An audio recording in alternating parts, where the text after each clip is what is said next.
Sveiki visi. Na ką, prisirpo laikas epizodui nulis rytų medicinos ekspedicijai pristatyti. Pavadinimas šito projekto yra Sveikatos tiltas rytų ir vakarų medicinos simbiozė. Tai šitą projektą leidausi praeitų metų, 2024 metų rugsėjį ir tai vyko 3 mėnesius Malazijoje, Singapūre, Taivane, Tailande ir Nepale. Ir čia būtent tyrinėjau rytų mediciną, filosofiją, kovos menus ir visą šį sveikatingumo amatą, įvairias praktikas ir sistemas. Tai šiandienos įraše pirmajam yra tikslas pristatyti didžiąją tą viziją, tą idėją, tą svajonę ir perteikti jums, apie ką visas šitas projektas yra, papasakoti apie aplankytas šalis, mokytojus, taip pat įrankius, praktikas ir sistemas, kurias apžvelgiau ir taip pat pasidalinti pirmais tais prieskoniais, pirmosiom tom įžvalgom, kad suprastumėte. Na ir pabaigoje taip pat pristatysiu apskritai apie ką ateinančios kitos serijos bus. Tačiau esminis tikslas būtent šito epizodo yra perteikti jums visą tą mastelį, tą didįjį vaizdą, kad žinotume tada, ko laukti epizodas po epizodo.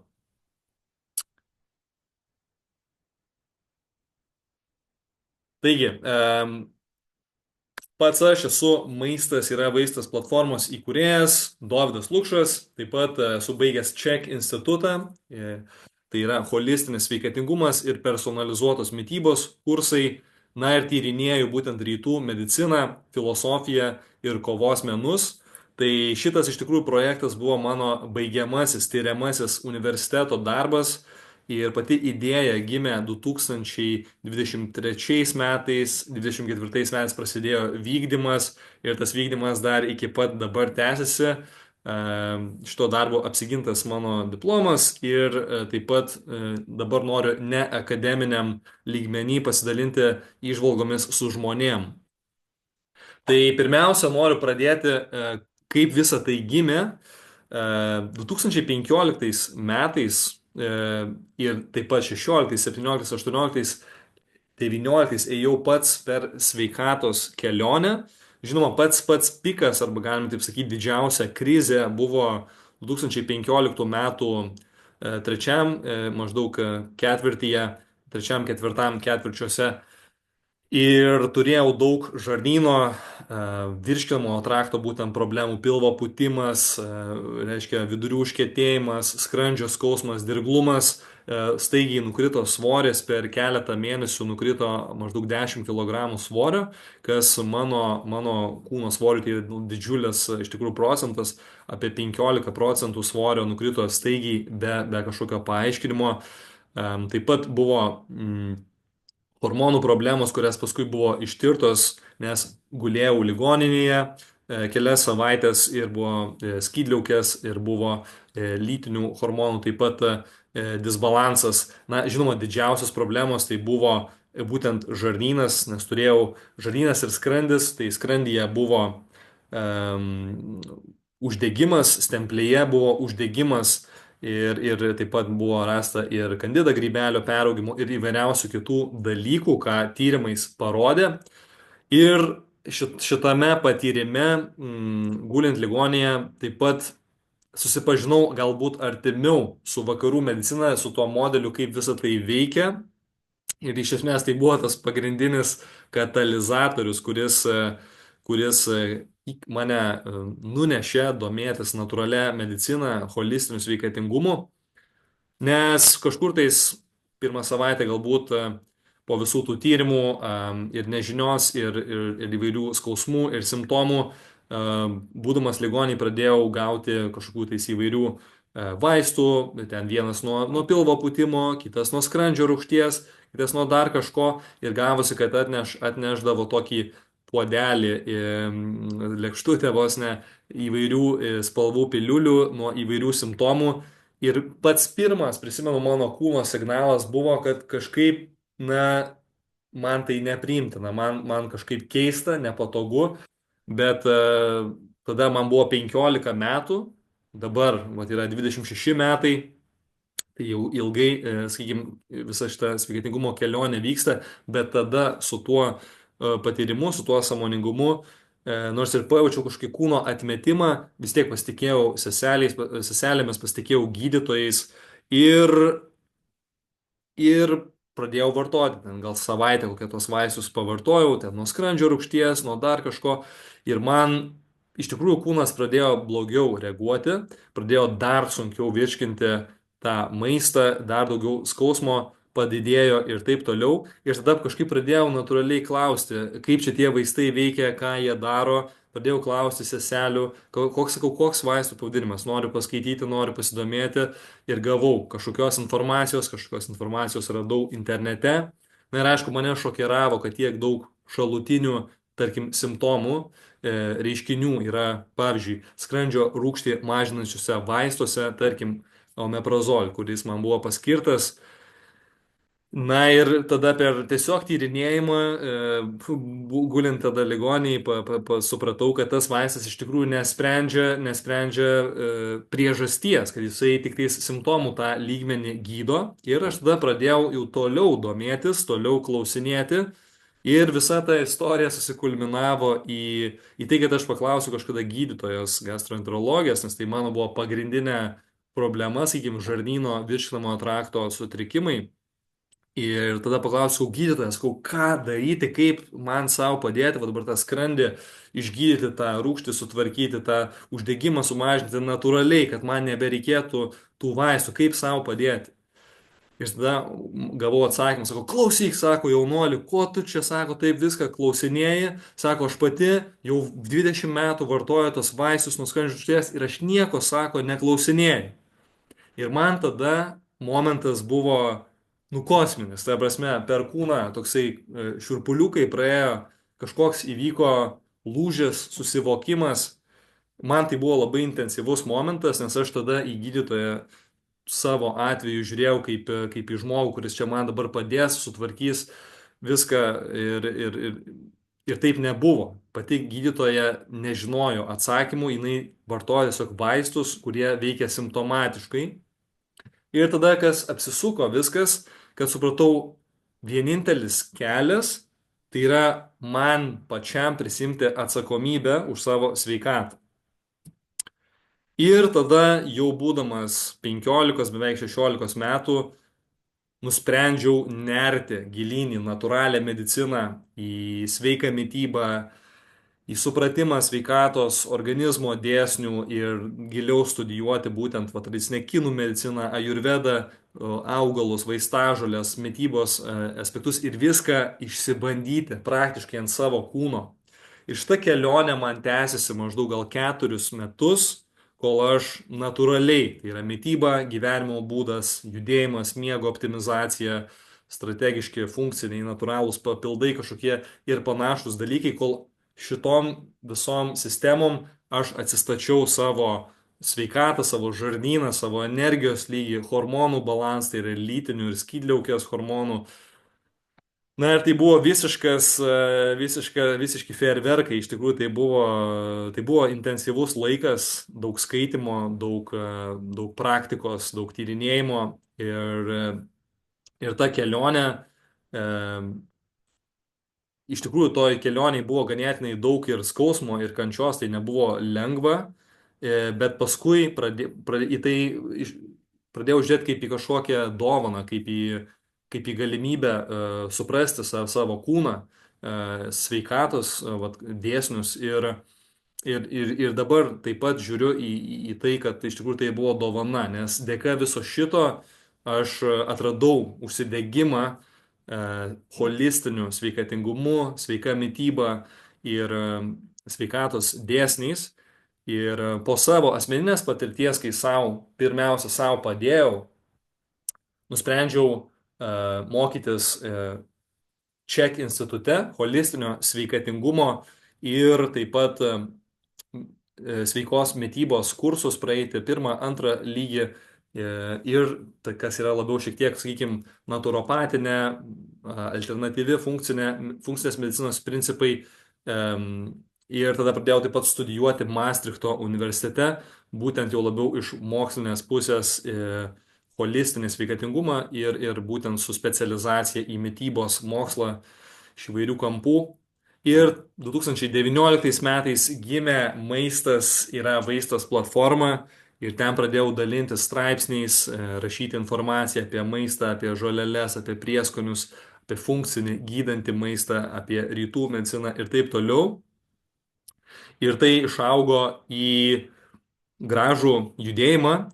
Dabar Maistas yra vaistas puslapis turi virš 30 tūkstančių sekėjų ir organizuojame sveikos mytybos, natūralios medicinos festivalį Lietuvoje. Tai yra iš tikrųjų aktyvi, gyva bendruomenė, žmonės, kurie renkasi prisimti atsakomybę už sveikatą savo ir šeimos patys, kuriems tai įdomu, kuriems šitie dalykai yra artima ir aišku, žinoma, ryšys su gamta. Ne? Taigi, maistas yra vaistas, čia yra mano, sakykime, turinys ir įkeltas, jisai pagrindė Facebook'e, taip pat yra svetainė. Na ir palaipsniui šita platforma augo į kažkokius tais vat straipsnius, į edukacijas, į gyvus patyrimus, dirbtuvės festivalį ir paskui vėliau tai tyrimas įgavo taip pat vat formą rytų medicinos ekspedicijos. Taigi, kaip gimė ta idėja sveikatos tiltas? Tai sveikatos tiltas, pirmiausia, žinoma, tai yra mano asmeninės patirties labai užsidegimas, kad aš neradau visų norimų atsakymų vakarų medicinoje ar tame požiūrė, kaip žiūrima į sveikatą, kaip žiūrima į kažkokių sveikatos problemų sprendimą. Ir turėjau tikrai gilę patirtį, kelių metų atsistatant sveikatą ir pamačiau įvairių trūkumų ar kažkokių galimybių papildyti tuos sveikatos kažkokius modelius, sprendimus. Ir taip pat per tuos metus yra padėta virš 1000 klientų programuose, tai programos, konsultacijos, iššūkiai ir taip toliau. Ir daugelio žmonių tą teko girdėti, kad kažkas iš jų ar jų šeimos narių neranda atsakymų į sutrikimų priežastis. Labai dažnai tik tais simptomai yra, sakykime, paglostomi, numalšinami, bet liga pati tęsiasi, kartais tiesiog neutralume, kartais tai yra progresuoja ir pati šaknis nėra paliečiama. Tai nors ir vakarų medicina yra labai efektyvi, staigių infekcijų, lūžių kažkokių kaulų ar kažkokiais kitais tokiais aspektais, šita problema pastebėta yra, kad chroninės lygos ir priežasčių sprendimas lėtinių lygų yra neefektyvus, dažnu atveju ir ten tikrai yra spragų ir kur patobulėti. Na ir žinoma, tada jau kelis metus domintis ir tyrinėjant rytų mediciną, atsirado smalsumas, ne tik tais, sakykime, tokiu teoriniu lygmeniu tyrinėti tuos dėsnius, tuos principus rytų medicinos, bet ir suprasti, gyvai pačiam patirti, susimatyti su tais gyduoliais, su tais tradicinės kinų medicinos meistrais, gydytojais ir įvairiais praktikais ir gyvai tą patirti. Na ir tas sveikatos tiltas gimė į tai, o kas būtų, jeigu mes pabandytume rytų ir vakarų mediciną, kaip sakant, sujungti ir panaudoti rytų mediciną ten, kur jinai yra geriausia ir vakarų mediciną ten, kur geriausia. Galbūt galima vienas kitą papildyti ir padėti iš tikrųjų daugiau žmonių. Tai čia tokia mano vizija buvo, svajonė. Buvo, yra ir galbūt tai kažkoks būtų funkcinis, veikiantis modelis, galintis padėti daugiau žmonių. Tai tokią hipotezę iškėliau ir leidausi į rytų medicinos ekspediciją. Taigi, iš karto duoti šiek tiek konteksto, tai sveikatos situacija moderniam pasaulyje yra, kad chroninės lygos kaip diabetas, širdies ir kraujotakos problemos, taip pat vėžys yra vienos didžiausių žudikų pasauliniu mastu. Tai jeigu pasižiūrėsime statistiką, tai būtent Ne kažkokie kaulų lūžiai ar tie staigus dalykai, ne, čia chroniniai, lėtiniai atvejai yra didžiausios žmonijos problemos. Europoje chroninės lygos yra pagrindinis mirtingumo šaltinis, sukelia 75% sveikatos ir medicinos paslaugų išlaidų. O šitos išlaidos yra lygų gydymui 2030 metais apskaičiuota, kad jeigu niekas nesikeis, tai tada gali tai siekti 47 trilijonus dolerių vien tik tais chroninių lygų, lėtinių lygų sprendimo atvejai kažkokie gydymai, kai didžioji dalis šitų lygų yra taip netgi mitybos, gyvensenos, aplinkos faktorių sukelta.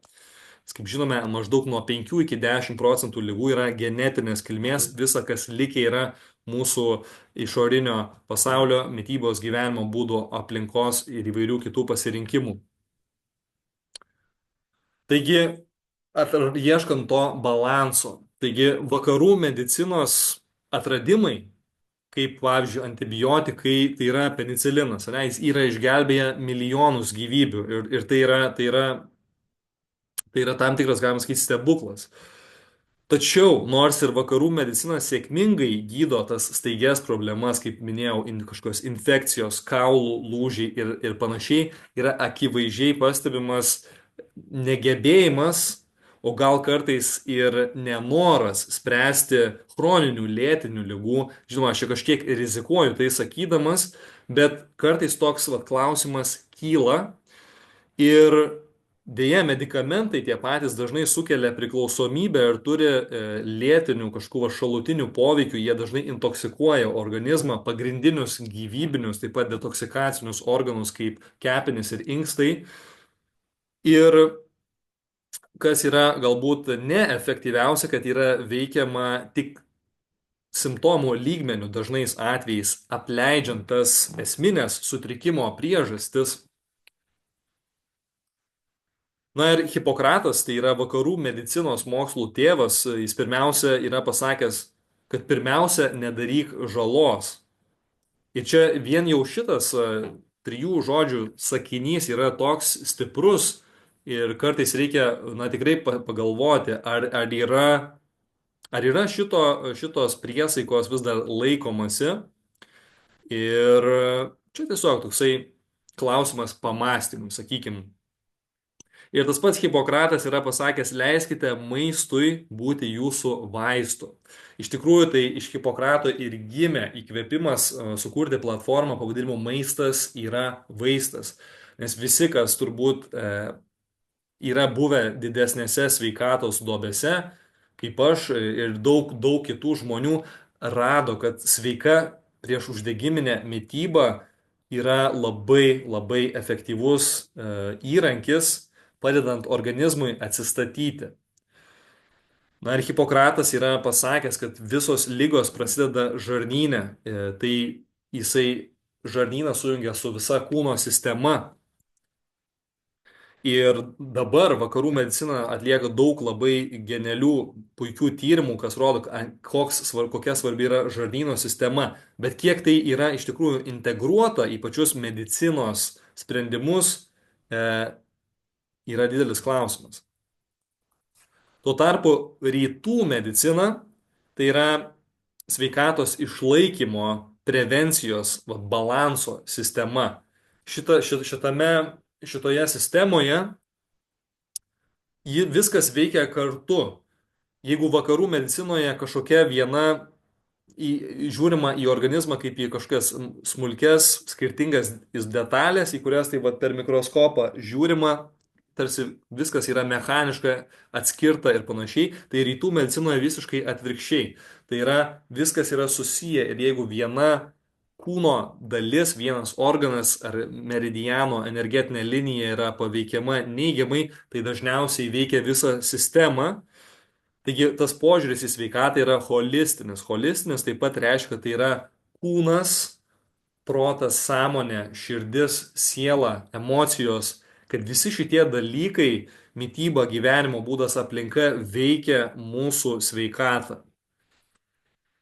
Ir čia tas požiūris yra, kad atrasti šaknį, atrasti priežastį, kur yra sutrikimo priežastis. Reiškia ne paviršių pakutenti, o įsigilinti, kas yra giliau, iš kur, kokia yra priežastis, kokia pradžia viso šito, kur yra tas esminis faktorius, kurį reikia sutvarkyti, kas yra tik simptomas, o kas yra šaltinis.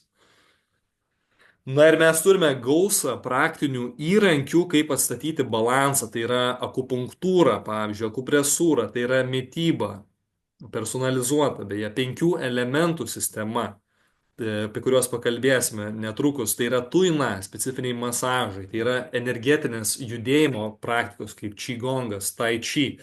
Taip pat meditacija ir natūrali medicina, ekstraktų, tai žolelių, vaistažolių, augalų, grybų, reiškia formulės ir taip toliau. Vadinasi, tai yra personalizuotas, holistinis požiūris į žmogaus sveikatos vat, kažkokių iššūkių sprendimą ir dažnu atveju tai yra mąstoma, kad tiesiog reikia atkurti balansą, kad žmogaus kūnas yra išmintingas.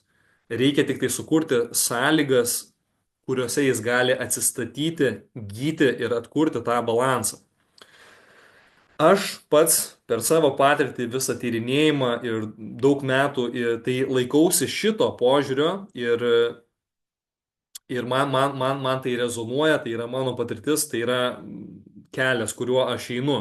Tačiau ta pati rytų medicina, jinai taip pat turi trūkumų. Nereikia nieko idealizuoti, visos tos sistemos jos turi kažkokių pliusų ir minusų. Tai jeigu vakarų medicina yra labai stipri būtent mokslinių tyrimų srityje, diagnostikoje, ir staigiose problemose, vat, sprendžiant jas, taip pat vat, sistemingume ir įvairiose kitose faktoriuose, rytų medicina čia turi tam tikrų silpnumų. Jinai nėra tiek moksliška, jinai yra tas pastebėtinas sistemingumo trūkumas, kad kartais per daug abstraktumo, kažkokios kaip ezoterikos, sakykime, kažkokio tais nepaaiškinamų dalykų arba intuityvumo, kurio ypač vakariečiai nepriima.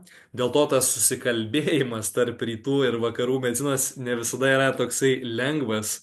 Taigi, ir čia tikiuosi užfiksuojam tą, kad abi sritis turi savo pliusų ir minusų. Bet jeigu mes jas sujungime, kaip matome, va, į šitą apačioje yin yang, galbūt jos gali vieną kitą papildyti. Tai, kad rasti šitą balansą tarp dviejų sistemų, aš leidausi į šitą ekspediciją ir pradėjau žiūrėti į rytų mediciną iš šiek tiek ir vakarietiškos, reiškia, mokslo, medicinos tos pusės, iš to žinių apie anatomiją, fiziologiją, kas universitete įgauta ir bandyti suprasti rytiečius, gyduolius, meistrus, bioenergetikus, akupunkturistus, čigongo, tai chi meistrus ir atlikta buvo apie 40 interviu, tai yra 40 įvairių gyduolių sutikta ir meistrų ir netgi budistų, vienuolių ir taip toliau. Ir pateiktos įvairios sistemos ir metodai ir įrankiai ir suvokimai, kas yra sveikata, kas yra liga, kaip yra mąstoma šitame pasaulyje. Taigi aplankytos šalis buvo Malaizija, Singapūras, Taivanas, Tailandas ir Nepalas. Padaryta apie 40 interviu, kaip minėjau, su įvairiais meistrais, gyduoliais ir netgi taip pat integruotos medicinos gydytojais, kurie vat, man buvo labai įdomu, ypač šituos žmonės patirti per interviu ir praktikas kažkurias, nes jie kombinuoja rytų ir vakarų mediciną vienoje savo sistemoje. Taigi, pagrindinis šito tyrimo klausimas tai buvo, kaip tradicinės kinų medicinos gydytojai, čigongo, tai chi ir kung fu meistrai, daoizmo ir budizmo dvasiniai lyderiai suvokia, kas yra sveikata, kas yra lygos ir koks yra tikrasis žmogaus potencialas. Antrinis klausimas buvo, kaip integruota medicina, taigi ta rytų vakarų medicinos simbiozė, kaip tai gali padėti geriau spręsti šiuolaikinės sveikatos problemas, ar tai gali potencialiai padėti daugiau žmonių išgelbėti, galbūt netgi gyvybės. Na ir per visą šitą ekspediciją, sakykime, dvi pagrindinės sistemos įžvalgos, ką daugelis meistrų, gyduolių, gydytojų, praktikų paminėjo, tai yra du tie esminiai tradicinės kinų medicinos principai, tai yra yin-yang filosofija ir penkių elementų sistema. Tai pradėkim nuo yin-yang. Tai yin yra moteriška energija, yang yra vyriška energija. Tai yra dvi priešingos, bet viena be kitos negalinčios egzistuoti energijos. Ir kaip matome, štai va čia tą skritulį, tarkim, matome juodą dalį. Nesvarbu, kad didžioji dalis yra užpildyta juodumos, baltas mažas rutuliukas joje yra, vadinasi, potencialas transformacijai iš vieno į kitą visada yra. Jos yra visada tarpusavėje susijusios. Tai yra vadinama priešybių vienybė. Tai yin energija, tarkim, yra vanduo. Yang energija, tarkim, yra ugnis, priešybė. Yin yra šaltis, yang yra karštis. Yin yra pasyvumas, yang yra veiksmas. Yin yra mėnulis, yang yra saulė. Yin yra naktis, yang yra diena. Yin yra miegas, poilsis. Yang yra aktyvumas, veiksmas. Ir taip pat organizmas ir jo sistemos veikia šitais yin-yang dėsniais. Ir kad būtų sveikata, kad būtų pusiausvyra, turi būti yin ir yang veikimo arba yin ir yang energijų balansas. Kai išeinama iš šito balanso per ilgai ir kai jau kūnas nebespėja atstatyti to balanso, pagal daugelį gyduolių, gydytojų, iš ko ėmiau interviu, atsiranda liga dėl yin-yang disbalansų. Tarkim, jeigu jūs metate savo iššūkį ir jūs 7 dienas norite bandyti nemiegoti ir kažkokį projektą galingą darote ir čia jau tiek darbo reikia, galvojat, ai, čia nemiegosiu, čia kofeino gersiu, čia kažką ir tiesiog su kiekviena diena vis labiau norėsis miego, vis labiau jūs ištaškys, padidės streso, kortizolio, adrenalino hormonai ir jūs gal bandysite kurį laiką priešintis tai poilsio fazėje, kurios organizmas tiesiog reikalauja, kad jisai optimaliai funkcionuotų ir jums tas iššūkis nepavyks, nes miego organizmui kritiškai reikia. Tai yra, kad būtų viena ta energija, aktyvumas, ugnis, veiksmas yra būtinas poilsis, miegas ir atsistatymas. Ir bet kada, kai mes perlenkiam lasdą, organizmas kompensuoja. Tai čia taškas.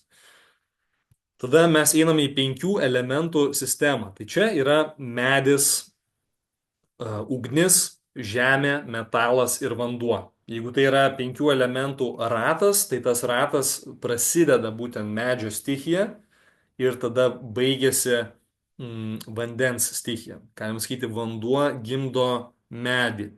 Taigi, kiekvienas šis elementas, jis turi savo organus, bet truputį dar sugrįžtant, ta 5 elementų sistema pagal rytiečius, pagal Dao sistemą ir kitur, šitie 5 elementai yra kosminė jėga, kosminių lygmenių, jie yra Žemėje, Žemės planetoje ir jie yra gamtoje, aplinkoje ir jie yra žmoguje. Kadangi pagal rytiečius gamta su žmogum sąveikauja ir pagal mūsų taip pat baltišką pasaulėžiūrą žmogus ir gamta neatsiejamai sąveikauja, tai turi kažkokį poveikį žmogaus organizmui. Tik tais vakarietiškam, moksliškam, mechaniškam pasaulyje žmogus nuo gamtos yra atskiriamas, tačiau rytiečiai taip nemato. Rytiečiai mato, kad gamta yra žmoguje, žmogus yra gamtoje. Taigi šitos stichijos, šitie elementai atspindi ne tik tais organus, jie atspindi emocijas, jie atspindi kažkokias psichinės, sakykime, energijas arba galim sakyti neurotipus, elgesį, atspindi kryptis, atspindi gamtos kažkokius objektus, atspindi santykius, bendravimo pobūdį. Tai yra labai daug skirtingų aspektų penkių elementų sistemoje, bet dabar, kad suprasti, pradžiai tiesiog paimkime organus. Tai medis yra kepenys ir tulžies pūslė.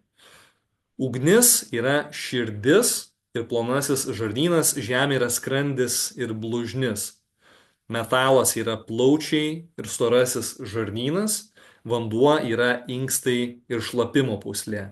Šitie penki elementai tarpusavyje rate, kaip matote, sąveikauja, vėliau prieisime, yra maitinantis ir destruktyvus ciklas.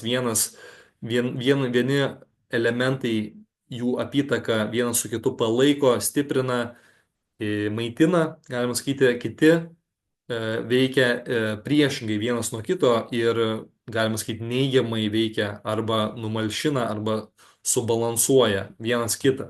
Ir vėlgi tų penkių elementų pusiausvyra mūsų kūne, jų balansavimas yra kritiškai svarbus sveikatai pagal rytiečius. Tai vadinasi, penkių elementų disbalansas taip pat gali pasireikšti kažkokia liga. Na tai tradicinės kinų rytų medicinos įrankiai, kas yra naudojama, kad išlaikyti tą sveiką organizmą. Tai yra akupunktūra, tai yra akupresūra, tai yra, kai tam tikros adatėlės yra įleidžiamos į kūną, į tam tikrus taškus, dažniausiai akupresūros taškus, į meridianų linijas, kur susijungia kažkokie specifiniai organai. Jeigu matote, tos linijos yra pati nuotrauka į kairę, apatinę. Čia yra reprezentacija dalies sistemų, vadinamų tų energetinių linijų, kuriuose teka energija ir pagal rytiečius, kad organizmas būtų sveikas, turi vykti sveika energijos apytaka, neturi būti jokių blokų. Jeigu yra nors kažkur vienoj srity blokas, jis dažniausiai veikia visą sistemą.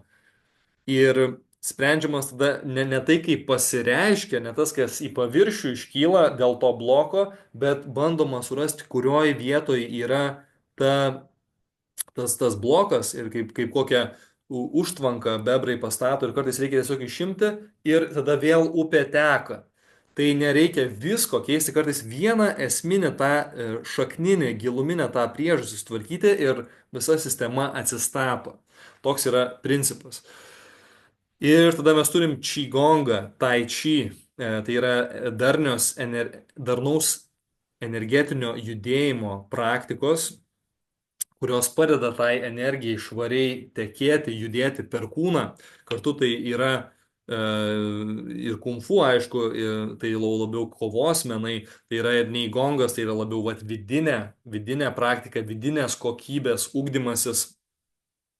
Na ir pati tada yra mytyba, žinoma, mytyba, kas yra didelis skirtumas, kad ten nėra kažkokios mytybos piramidės, visi ten turi valgyti taip. Ne, mytyba yra personalizuota, mytyba yra pasiūloma pagal unikalią žmogaus konstituciją, kuri suprantama tradicinės kinų medicinos gydytojo po diagnostikos. Paskui papasakosiu, kokia įdomi diagnostika iš tikrųjų yra, kokia įvairi, holistiška.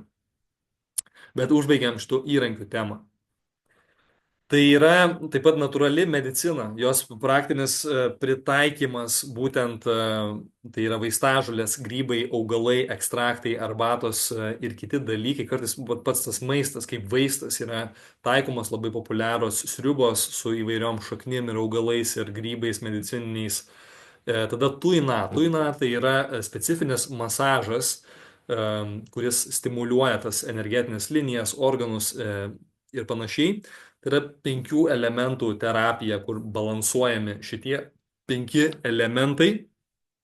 Tada mes turime taurių terapiją, taip pat turim meditaciją, judėjimą, žinoma, psichoemocinį, tokį nusiraminimą, perdirbimą, supratimą, priežasties pasiekmės dėsnio. Ir turime feng shui, kur žiūrima, kaip žmogus veikia su aplinka, su aplinkos energija ir kaip aplinka, kokia sukurta aplinka jam galėtų padėti gyti, kaip organizmas galėtų sugrįžti į savo pusiausvyrą per aplinkos pokyčius. Taigi yra ir vidinis, ir tas išorinis darbas, ir tai viskas yra holistiška. Dažniausiai daug įrankių yra taikoma. Na ir tada mes, vat Nepale, kai buvau, priejau prie Sova Rikpos, tai yra Tibeto medicinos, apie tai kalbėjo ir viena Sova Rikpos vat gydytoja, ir taip pat vienuoliai. Tai čia irgi yra 5 elementai - žemė, vanduo, ugnis, bet taip pat yra vat oras ir eteris. Tai jau yra šiek tiek kitaip. Vienas tas elementas yra kitoks.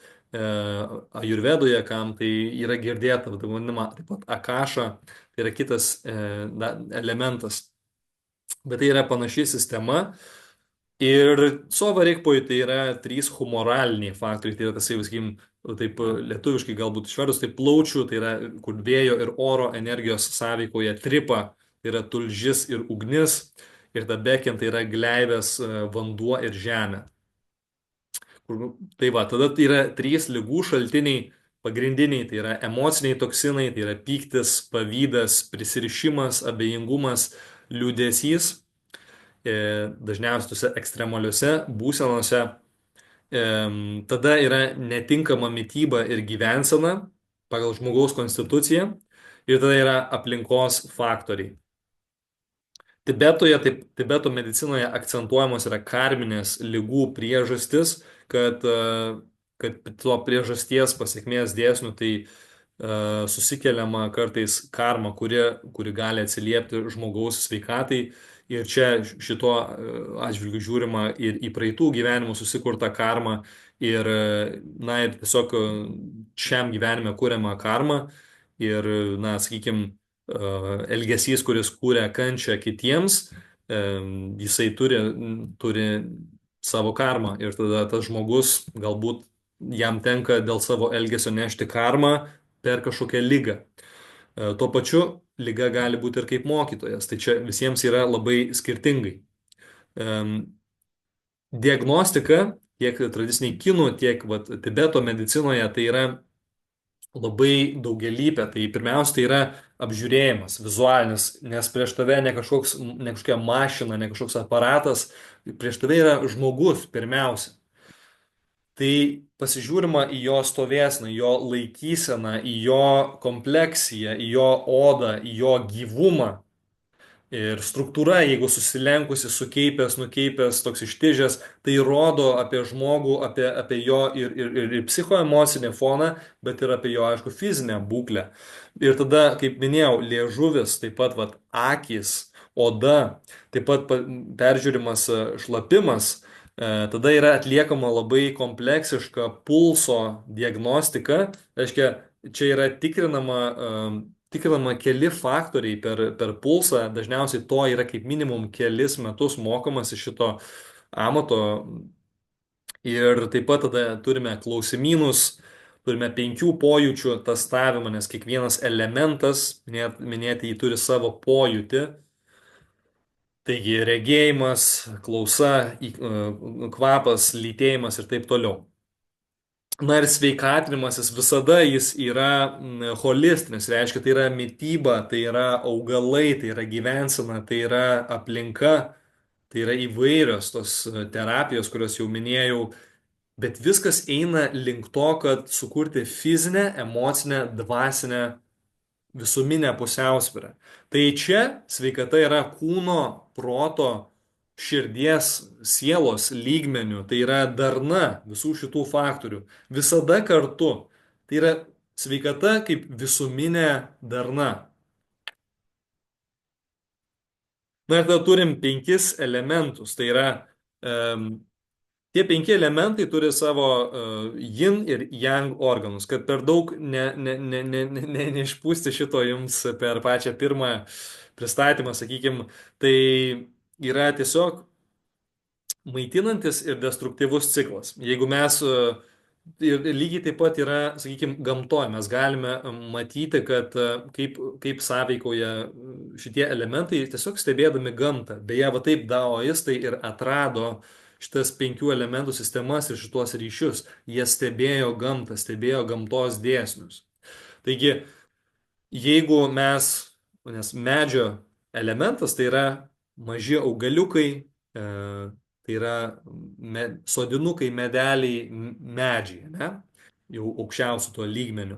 Bet prieš medį eina vandens stichija. Vadinasi, čia yra maitinantis ciklas. Vanduo maitina medžio elementą. Ir taip yra gamtoje. Jeigu jūs įsodinsite augaliuką, jis be vandens jis neužaugs. Jam reikia vandens, kad jisai augtų. Tada mes einame toliau. Ugnis.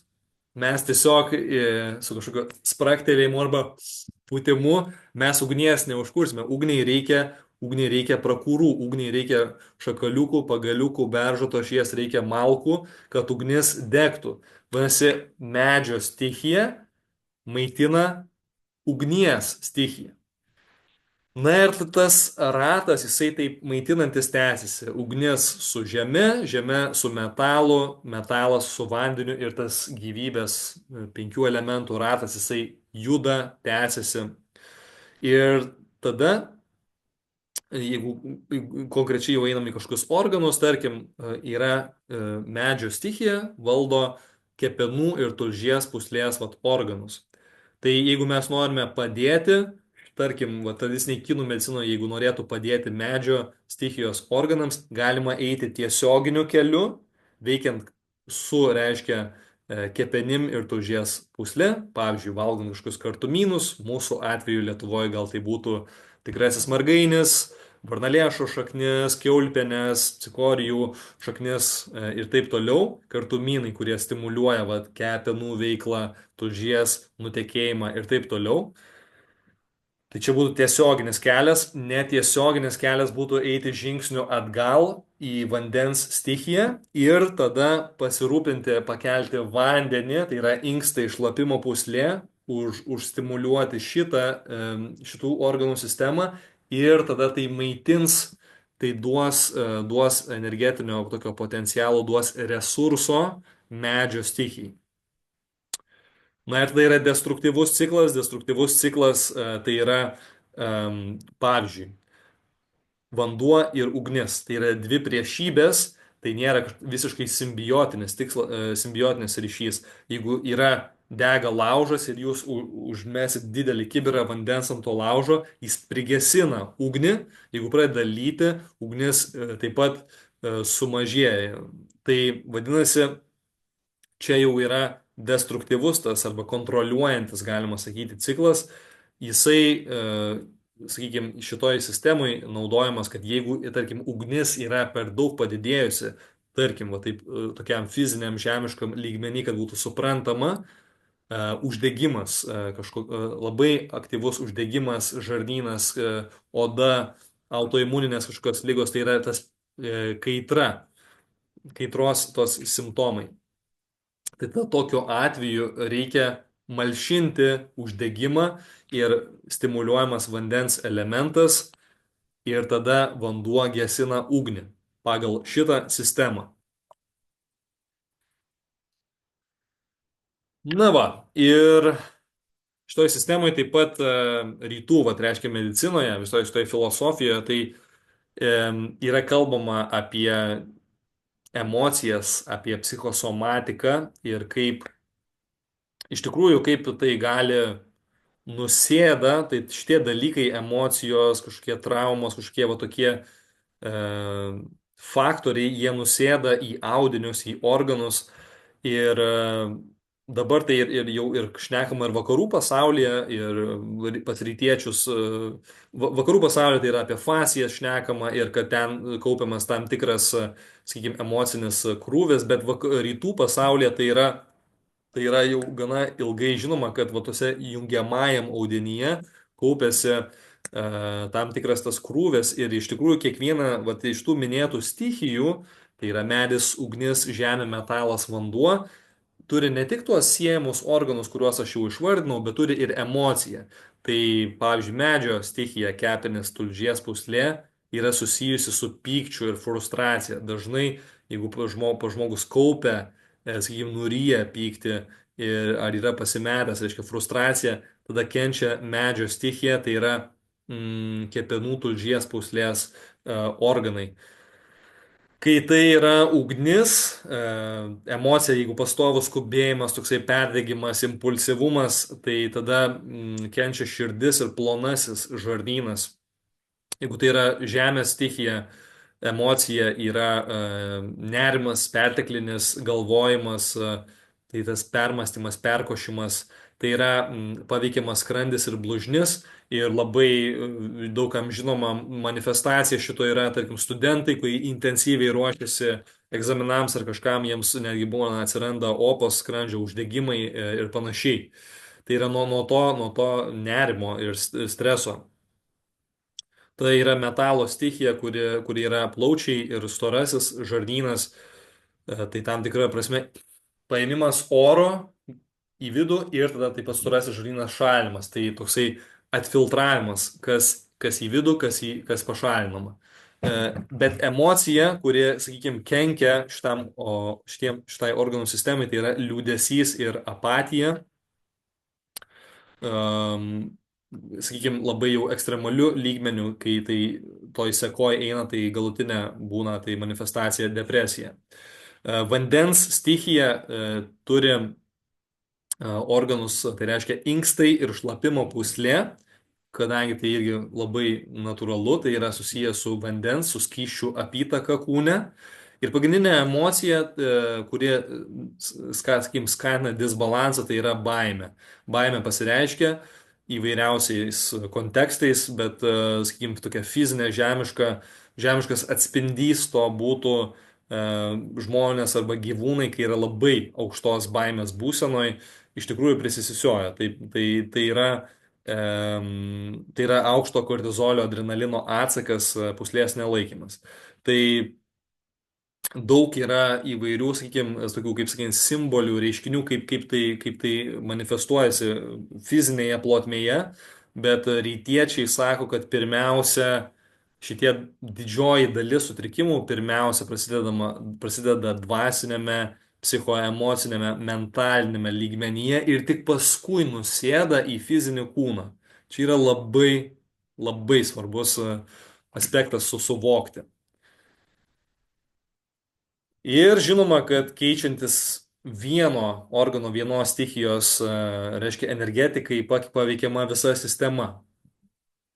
Tai kalbama apie visumą visada.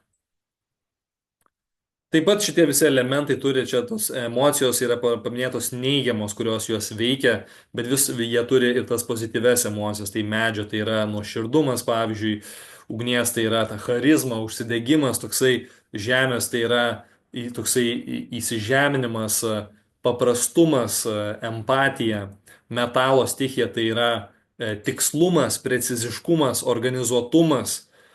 Vandens stichija tai yra labai tokia didelė valia ir gebėjimas iš tikrųjų rasti tą tėkmę, atrodo, bet kokiose situacijose, toksai aptakumas. Na ir labai įdomus aspektas yra chronobiologija, dabar nauja sritis, vakarų medicinoje ir moksle tyrinėjama jau tikrai visai kurį laiką, bet ne tiek daug, kiek, sakykime, tradiciniai kinų medicinai. Tai vakarų medicinoje nauja svarbi atšaka tyrianti žmogaus vidinių biologinių procesų ritmą ir sąveiką su aplinka. Tai čia stebimas gamtos ritmas, kad yra kažkoks tais ritmas, sezonai, diena, saulė kyla, saulė leidžiasi ir tada stebima, kaip gamta su tuo sąveikauja. Ir kadangi žmogus yra gamtos dalis, čia atrandamas tas ir žmogaus vadinamas cirkadinis laikrodis, biologinis laikrodis, kuris yra maždaug 24 valandų. Ir dabar atliekamos studijos, kaip jį optimizuoti, kaip pagerinti organizmo veiklą, gal netgi ilgamžiškumą paveikti ir panašiai. Ir labai labai įdomus tyrimai vyksta. Bet įdomiausia yra tai, kad tradiciniai kinų medicinoje šitas laikrodis, organizmo laikrodis, naudojamas jau virš 2000 metų. Ir čia yra angliškai parašyta, bet jūs galite matyti vėlgi tas penkis elementus, penkias energijas, kurios veikia kūne ir jos veikia, jų pikas yra skirtingų metų. Taigi, tarkim, jeigu mes paimsime laiką medžio stichiją nuo maždaug 11 iki 11 nakties iki 3 nakties, tai yra būtent, reiškia, tulžies pūslės ir kepenų meridianų šitų organų aktyviausias laikotarpis. Tai tarkim, tradiciniai kinų medicinoje, kadangi kepenys valo, detoksikuoja organizmą, atlieka labai didžiulį filtravimo darbą, nerekomenduojama valgyti vėlų vakarienių tam, kad organizmas efektyviau valytųsi. Taigi, čia yra labai, ir mes, jeigu žinome kažkokius tokius smulkius dalykus, kuriuos galime pritaikyti, tada mes žinome, kaip veikti kartu su savo kūnu, kartu su savo vidinė ta gamta, vidinė biologija ir tam tikrą prasme ir su išorinė biologija, su gamta. Ne prieš ją, ne prieš kūną, nes tada tik tais laiko klausimas, kol kažkokie simptomai ar lyga pasirodys, kad kaip ženklas, kad tu kažkur ne tuo keliu pasukai, ne tą kryptimį, tu eini prieš gyvybės sveikatos dėsnius. Taigi šitie dalykai yra stebimi tūkstančius metų ir nors galbūt vakarų medicina tą ištyrinėja tiksliau, detaliau, su moksliniais pagrindimais ir taip toliau, tačiau reikėtų gerbti rytų mediciną ir šitas sistemas, kaip tradicinė kinų medicina, ajurveda ir kitus dalykus, kurie išliko per tūkstančius metų ir jie duoda užuominas, jie duoda veikiančias sistemas šiai dienai ir duoda resursus labai įdomiems moksliniams tyrimams, jeigu mes norime tyrinėti labiau natūralaus sveikatingumo, prevencinio sveikatingumo pusę, o ne tik, sakykime, paviršutinį simptominį lietimą, pakrapštimą sveikatos kažkokių disbalanso veiksnių. Taigi, čia yra svarbi atšaka ir šitoj chronobiologijos atšakoj labai taip pat įdomus tyrimai yra su miego ciklais, su miego kokybės gerinimu, su melatonino miego hormonų poveikiu miego kokybei, ilgamžiškumui ir panašiai. Ir vakarų medicina dabar randa ir moksliniai tyrimai įdomių sąsajų, kur, tarkim, mėlyna šviesa vėlai vakare, pavyzdžiui, saulė jau nusileidus, mėlyna šviesa stimuliuoja optinį nervą ir slopina melatonino miego hormono išskyrimą, kuris būtinas yra, kad mes pradėtume atsipalaiduoti, ruoštis miegui, kad simpatinė, tai ta aktyvumo, judrumo, veiksmo nervų sistema pereitų į parasimpatinę, į atsipalaidavimą, į lėtumą, į gilesnį kvėpavimą ir į poilsio miego režimą. Taigi mėlyna šviesa išbalansuoja šitą visą dėsningumą, tada suprastėja miego kokybė, jis mažiau gilus, jis gali būti ilgesnis netgi, bet jisai nėra toks gilus, negaunama pačio vertingiausio gilaus miego dėl mėlynos šviesos, dėl to, kad tam tikra prasme žmogus eina prieš gamtą, bet jeigu mes einame kartu su gamta, tai tada mes galime valdyti šiek tiek savo kambaryje, savo miego erdvėje, sumažinti šviesą, padaryti ją tokią natūralesnę, labiau tokią oranžinę, labiau švelnesnę. Protėviai, taigi būdavo laužas. Tokia šviesa, jinai yra, sakykime, nuraminanti, migdanti, arba, pavyzdžiui, Himalajų lempos savo tiesiog kambaryje, arba būna, seneliai, būna žvakės uždegdavo ir tai būdavo tik užtektinai šviesos, kad būtų matoma tai, kas reikia, bet tai nebuvo stimuliuota, kad čia išmanieji telefonai, planšetės ir visokiausiai renginiai, kurie skleidžia labai stiprų mėlynos šviesos spektrą, kuris neturėtų, kuris gamtos dėsnis, jisai nėra iš tikrųjų toks aktyvus, kai jau saulė nusileido. Taigi vien šitą dalyką, vat, miego ciklų arba vat, vien tą laikydamas to tradicinės kinų medicinos laikroduko principų, mes galime veikti kartu su savo kūno dėsniais ir kartu su gamta ir kartu su gyvybės dėsniais. Na tai dabar taip paimant šiek tiek ir bandant sudėlioti kažkaip vakarų ir rytų mediciną į kažkokius tai, sakykime, dvi kategorijas ir stalčiukus šiek tiek, kad būtų supratimo.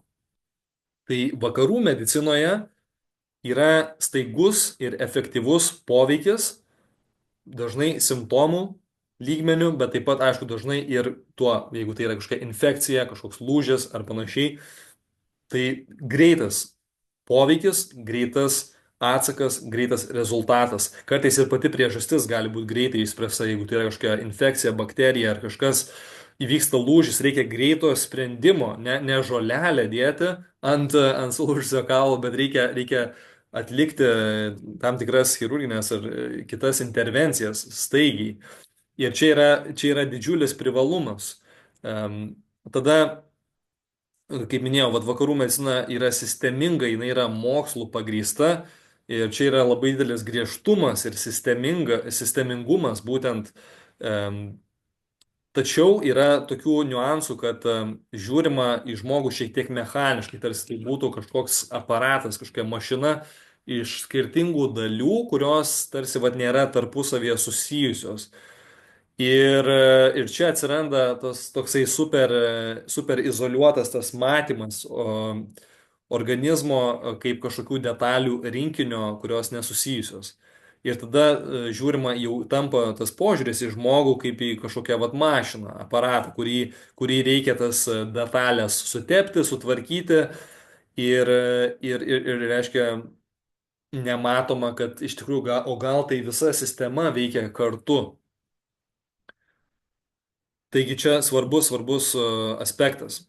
Tada vakarų medicinoje yra puikūs diagnostikos mechanizmai, tai yra, jie yra labai pažengę, daug daugiau negu rytų, sakykime, medicinos, kai kurie šitie va, diagnostika, bet tai taip pat yra dažnai pastebimas atitolėjimas nuo gamtos, nuo tarsi tai visa aplinka ar kažkokie va, gamtos faktoriai, mytyba, gyvensina ir kiti dalykai, tai yra atskira, tai nėra susijęs su sveikata, į tai nėra atsižvelgiama.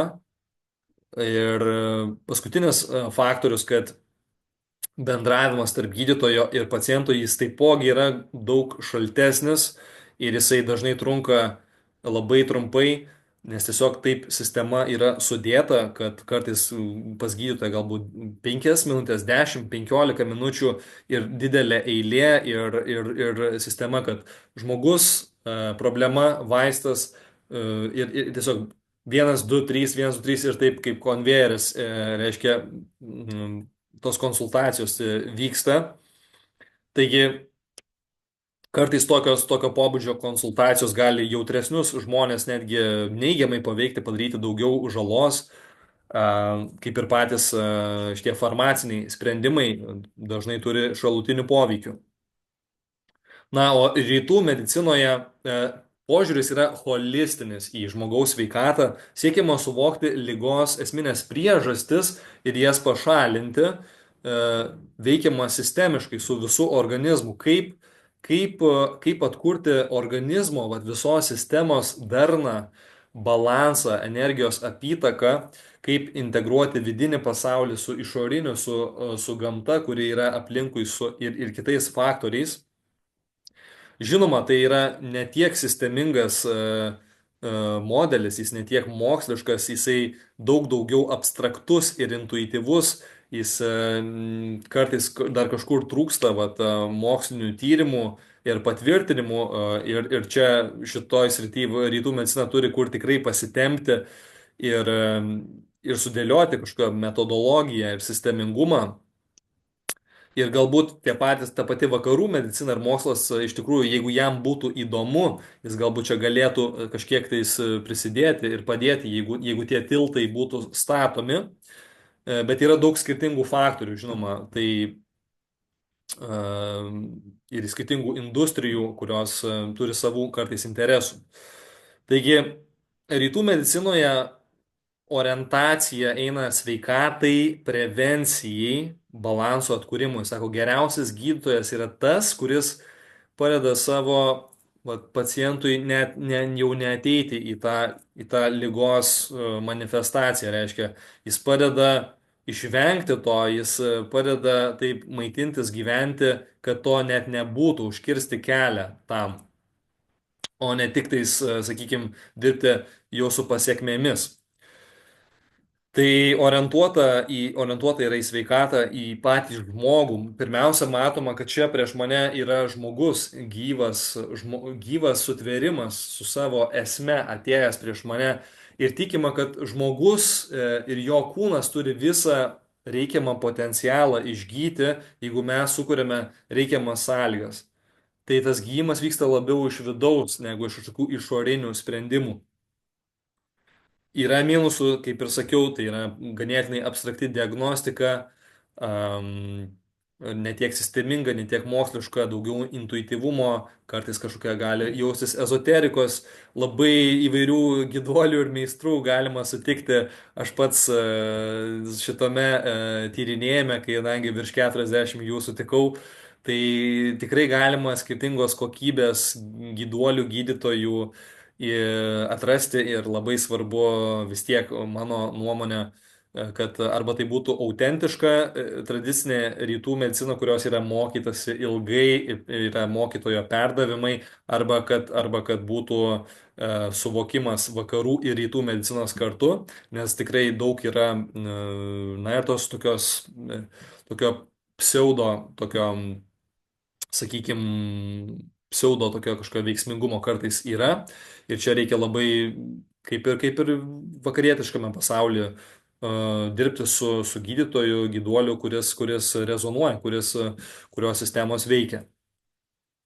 Na ir pliusai taip patgi rytų medicinos tai yra, kad daug artimesnis ryšys su gamta ir jos sąsaja su žmogumi.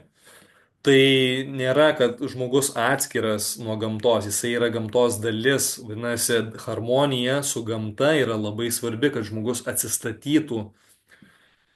Todėl atsižvelgiama į viską, kas yra gamtos pasaulyje, tai yra maistas, tai yra gyvensena, tai yra kvėpavimas, tai yra judėjimas, tai yra aplinkos faktoriai, kurie veikia kažkaip tais mūsų organizmą, nes mes tai sąveikojame su ta aplinka. Na ir labai paprastas, bet labai gražus aspektas rytų medicinos, kad yra siekiama užmėgsti tą šiltą ryšį tarp gydytojo ir paciento, tarp gyduolio ir žmogaus, kuris ateina. Ir ne tik tais tuo kažkokiu konvejerio principu, kad išgirsta kokias simptomas, reiškia tas vaistas, bet siekiama suprasti, konsultacija gali būti valanda, gali būti pusantros, gali visai būna. Ir pirmiausia, kaip sakiau, matoma žmogus, kad žmogus, kuris išgyvena kažkokį vidinį pasaulį, kažkokias emocijas, kažkokias galbūt traumas patyręs, bandoma įsigilinti į priežastį, tai gydytojas, gyduolis, jisai rytų medicinoje kapstosi, kokia yra ta esminė priežastis. Jis nori tą suprasti ir jisai atsižvelgia į visus faktorius, kurie sistemą veikia. Mytyba, gyvensena, aplinkos faktoriai ir taip toliau. Tai taip žmogus pasijaučia, kad juo yra, kaip sakykime, rūpinamasi, kad jis jaučia empatijos jausmą ir dažnai, na, jaučia ryšį su savo gydytoju, su savo gyduoliu ir kartais tiesiog to jausmo reikia gijimui pačiam. Tai jeigu dabar matome, va, tokį palyginus rytų ir vakarų mediciną, iš principo jos yra labai skirtingos. Viena yra, vat kaip tos yin-yang dalis, balta ir juoda, bet jeigu mes pasižiūrime į jų stiprybės ir į jų silpnybės, yra įmanoma rasti kažkokį balanso vidurio, tą auksinį taškiuką ir galbūt ta simbiozė, ta jungtis iš tikrųjų galėtų padėti efektyviau spręsti įvairias daugialypes sveikatos problemas. Na taigi tas holistinis požiūris į sveikatą, apie kurį, pavyzdžiui, mūsų Lietuvos šviesuolis Vydūnas taip pat kalbėjo, jis yra žiūrima taip, kad kiekvienas organas rytų medicinoje susijęs su visa žmogaus biologinė sistema, kad į vieno organo, vienos sistemos disbalansas veikia visą sistemą, kad mūsų psichoemocinė būklė, mintis, gyvenimo būdas, mytyba, emocijos, santykiai, aplinka veikia mūsų fizinį kūną. Ir pasidaro akivaizdu, kad tas požiūris vakarų medicinoje yra, na, kiek kitoks, jis labiau izoliuotas, jis labiau mechaniškas, bandoma atskirti, izoliuoti kiekvieną kūno dalį iki pačių pačių smulkiausių dalykų ir kartais pametamas tiesiog bendras vaizdas. Mm, Tačiau rytų medicinoje kartais taip plačiai viskas žiūrima, kad nematoma ir tų kartais tokių smulkių detalių, kurias vakarų medicina, pavyzdžiui, mato. Bet visgi holistinis požiūris yra apie tą visumą arba tada apjungimą visko, visų tų smulkių dalykų į bendrą visuminį kažkokį požiūrį.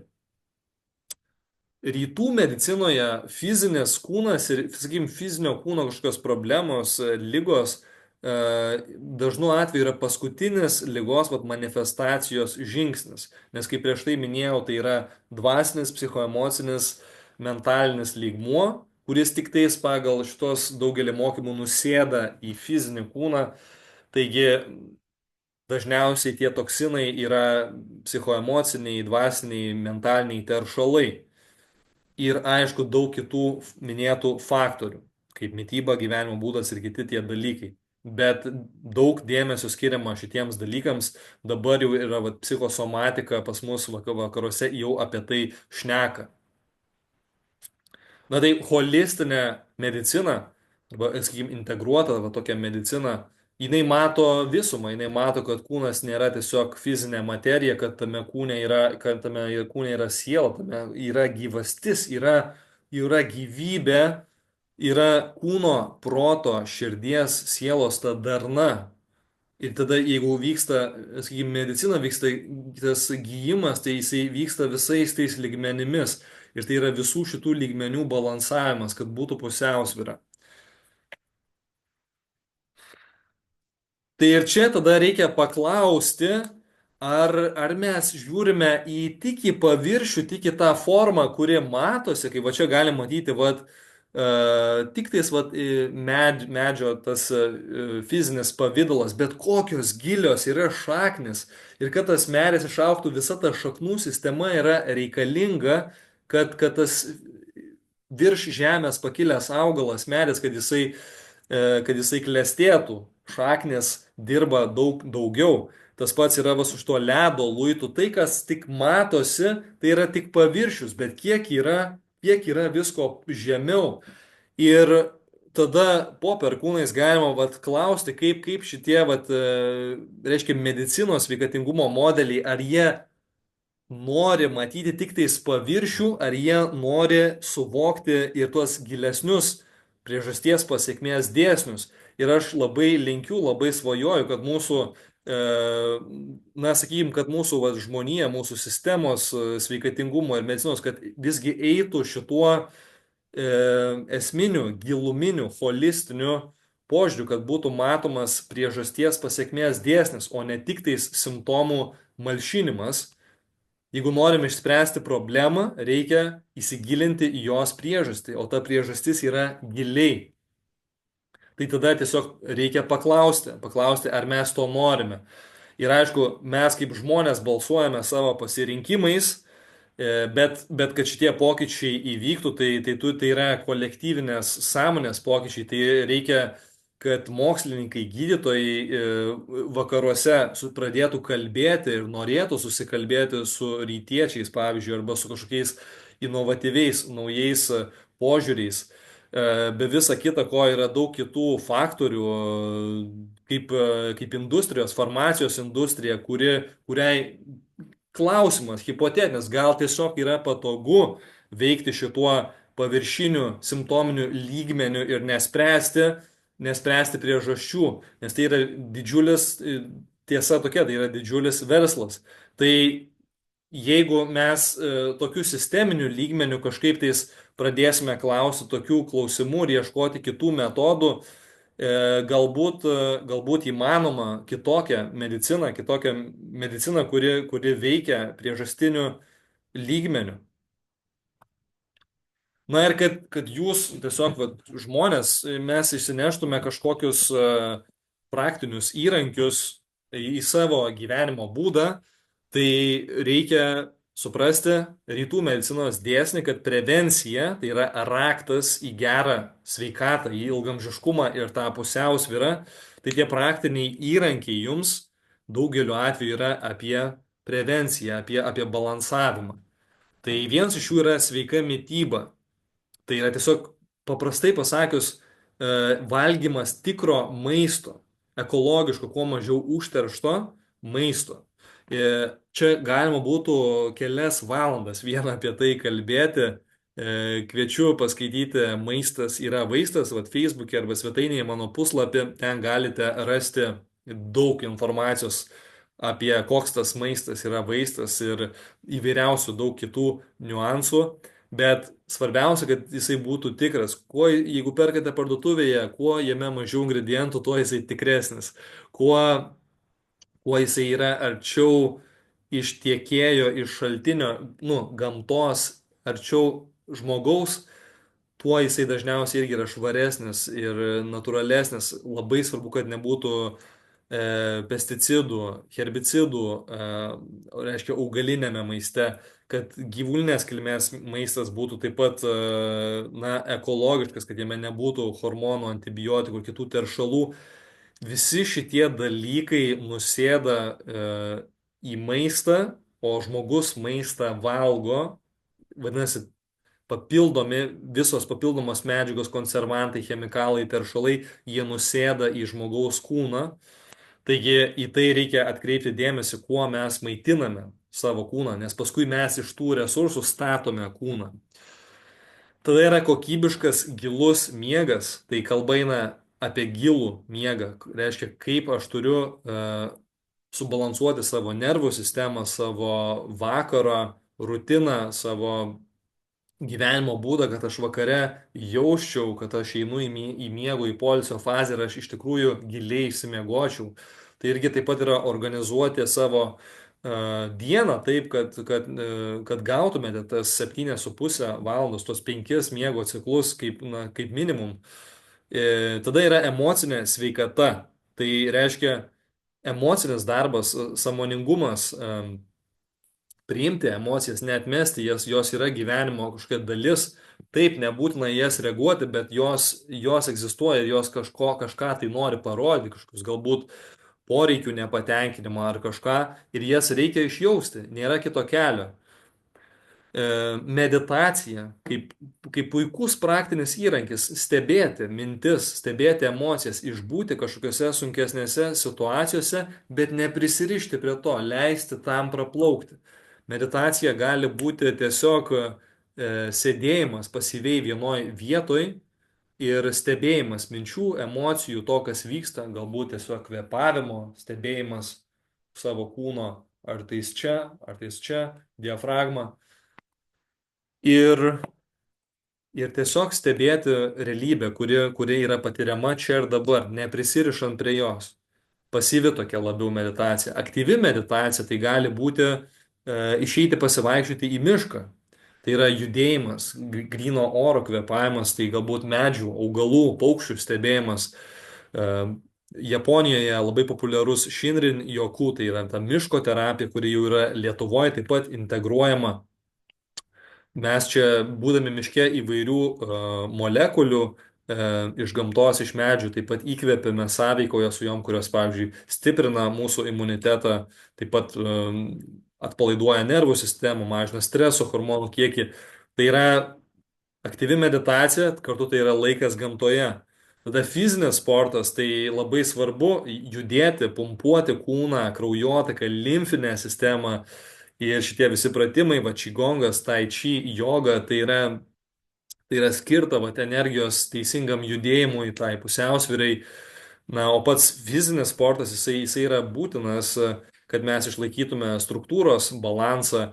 Ir neprivalo tai būti sporto salė visiems kažkokie jėgos pratimai. Svarbiausia yra rasti tokį judėjimą, rasti tokį sportą, kurį jūs mylite. Galbūt tai yra prisiminti kažką iš vaikystės, iš paauglystės, kaip entuziastingai sportavote. Gal tai tenisas, gal tai jis yra badmintonas, gal krepšinis, gal futbolas, o gal tiesiog prasibėgiojimas.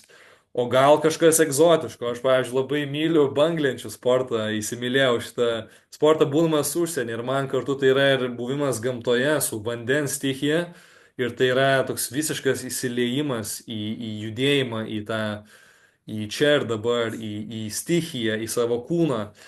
Ir, ir tai gaunasi labai puikus sportas. Ir tiesiog gal tai vaikščiojimas, tiesiog išeiti, pasivaikščioti, stebėti ir tiesiog būti. Kvėpavimo pratimai labai stipru, paprasta. Dėkingumo praktika rodo, kad tai iš tikrųjų keičia smegenų funkcionavimą šiek tiek. Kaip kai mes atliekame dėkingumo praktiką, kai mes jaučiamės dėkingi, aktyvuojamos skirtingos sritis, kurios yra labai naudingos tiesiog neurokognityviniai būkliai ir stimuliuoja vat, parasimpatinę nervų sistemą, mažina kortizolį. Tikri, autentiški santykiai, na, pirmiausia, tai yra, jeigu santykiai pastoviai sukelia stresą kažkokį, stimuliuoja nervų sistemą, galbūt tai yra ne tie santykiai. Žinoma, galima žiūrėti, kad iš visų santykių galima mokytis ir ugdyti savo sąmoningumą, bet jeigu mes norime sveikos, autentiškos aplinkos ir savo sveikos psichoemocinės būklės, reikia turėti vis tiek kažkokias ribas, reikia atkreipti dėmesį, su kuo mes leidžiame laiką, su kuo mes bendravome savo didžiąją laiko dalį, nes tie žmonės, tų žmonių vertybės, emocijos vienareikšmiškai tiek sąmoningai, tiek nesąmoningai turi kažkokį poveikį mūsų nervų sistemai, mūsų kūnui, mūsų tiesiog visuminiai geroviai. Tai čia labai svarbu.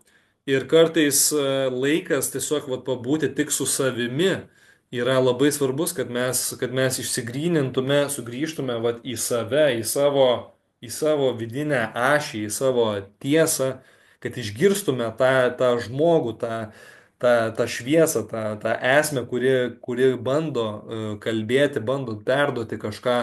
Ir tai yra labai subtilu, tai yra labai jautru, reikia ateiti į tam tikrą būseną, į ramybę, kad mes geriau girdėtume savo tą vidinį žmogų iš didžiosios Ž raidės. Tai tas atsitraukimas kartais gali padėti išvengti labai didelių nepatogių dalykų, nes atsitraukdami kartais išgirstam save.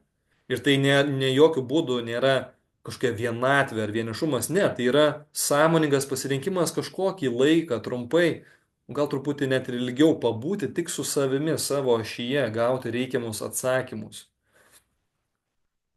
Taigi aš po šitos, sakykime, ekspedicijos matau, kad ir svajoju, ir tikiu, ir labai noriu palinkėti žemėje, pasauliui ir žmonijai, kad visos šitos kažkokios sveikatos tilto, rytų, vakarų medicinos sąsajos, simbiozės, kad jos taptų realybė ir kad jos yra įmanomos, kad ta holistinė integruota medicina galbūt gali išgelbėti daugiau gyvybių ir padėti veikti įvairiais lygmenimis. Tačiau tai, kaip ir sakiau, yra didžiulė transformacija, tai reikia kolektyvinio sąmoningumo, kitokių žmonių sprendimo, tai yra susikalbėjimo tarp įvairių gydytojų, rytų, vakarų medicinos, tarp mokslininkų rytų ir iš vakarų pasaulio.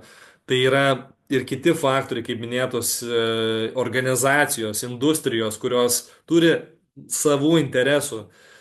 Reikia tą pripažinti ir kažkaip per visą tą transformuotis. Aš tikiu, kad tai yra įmanoma ir mano šitas projektas, čia jisai nieko iš principo kažko labai nepakeičia, bet tai yra mano intencija kaip kažkokias sėklytės sodinti galbūt tai išaugs į kažką didesnio, galbūt kažkiek galiu prisidėti prie tokio pasaulio, apie kurį svajoju ir noriu pasidalinti galbūt.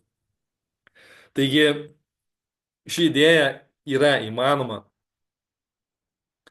Ir dabar tiesiog apibendrinsiu kas laukia kitose serijose. Jeigu čia buvo bendras toks vaizdas, rytų, vakarų medicina, aplankytos šalis, kažkokie pagrindiniai galbūt principai, kai kurios įžvalgos, tas bendras vaizdas kaip iš kalno kokia. Tai kitose serijose eisime giliau į vat, rytų tradicinės kinų medicinos Dao Šaolino filosofiją. Eisime į bioenergetiką, tai būtent kas tai yra či, gyvybinė energija, kas yra meridianai, tos energetinės linijos, kaip veikia šitas energijos tekėjimas. Eisime į akupunktūrą ir akupresūrą, eisime į tuiną, būtent vat, masažo kažkokią terapiją, somatinę tokią terapiją, 5 elementų masažą, refleksologiją. Eisime į čigongą, neigongą, tai chi, kung fu, taip pat tai kažkokios va, darnaus judėjimo sistemas, kurios yra auginančios žmogaus gyvybingumą, auginančios tą chi gyvybinę energiją ir leidžiančios, stimuliuojančios sveiką, švarų energijos tekėjimo, tą energijos apytaką. Ir tada mes turim 5 elementų sistemą, kuri yra labai plati ir visas epizodas vien šitai sistemai bus paskirtas. Na ir tada mes turim meditaciją, labai ir vakarų mokslas rodo labai įdomių tyrimų apie meditaciją, apie tą pasyvę meditaciją, apie aktyvę netgi kaip tai chi, jeigu tai judėjimas, tai yra aktyvi meditacija. Yra labai įdomių aspektų, ką verta sužinoti. Na ir tada eisim į dvasingumą, į tą rytietišką, galbūt va, tokį gamtos ir kosminių dėsnių supratimą, kai galima tai pavadinti, kažkas tai gal skaitų kažkiek ir ezoterikos tame yra, bet tai yra tiesiog na, tas didesnio pasaulio apart materijos suvokimas. Na ir tai yra, eisim taip pat į Feng Shui, pasižiūrėsime galbūt kaip, kaip aplinka, kaip aplinkos harmonizavimas gali paveikti sveikatą. Tai maždaug tokios serijos nusimato ateityje ir tokie vat kiti epizodai. Tai labai bus įdomu išgirsti, kaip jums tas pirmas pristatymas, kas smalsu, kas gal neaišku, gal kažkiek klausimai yra ir kas labiausiai sudomino, gal jau yra kažkokių klausimų, arba parašykite į komentarus, kurios serijos labiausiai laukiate, kuri tema jums įdomiausia, kur smalsu. Ir jeigu patiko, tai kviečiu paspausti laiką ant šito įrašo, pasidalinti galbūt su žmonėm, kurie domisi šiom temom. Ir taip pat čia yra, štai va čia keletas akimirkų iš rytų medicinos vat, ekspedicijos, tai Malaizija, Singapūras, Taivanas, Tailandas, Nepalas ir taip toliau. Čia, aišku, čia yra trupinėlis, tos medžiagos labai daug ir nuotraukų ir video ir iš to bus gaminamos tos serijos. Taigi, dėkoju, kad klausėtės, tikiuosi buvo įdomu ir kam įdomu, taip pat galite stebėti mane per Facebooką, Dovydas Lukšas, Instagramą taip pat susikūriau šiais metais dovydas.darna ir taip pat, aišku, YouTube, per kur matote dabar šitą įrašą, bioharmonizacija, Dovydas Lukšas. Taip pat maistas yra vaistas, čia ta jau pradinė mano platforma. Tai yra ir platforma Facebook'e, ir, reiškia, puslapis, ir yra grupė, labiau diskusijų, tokios bendruomenės, pokalbių grupė, diskutavimo. Yra taip pat svetainė, maistas yra vaistas.lt. Taigi čia kanalai, kaip galite mane pasiekti. Ir čia yra šaltiniai, keletas jų. Taigi ačiū labai, kad prisijungėte, išklausėte ir esu dėkingas, lauksiu jūsų komentarų, žinučių ir iki greito.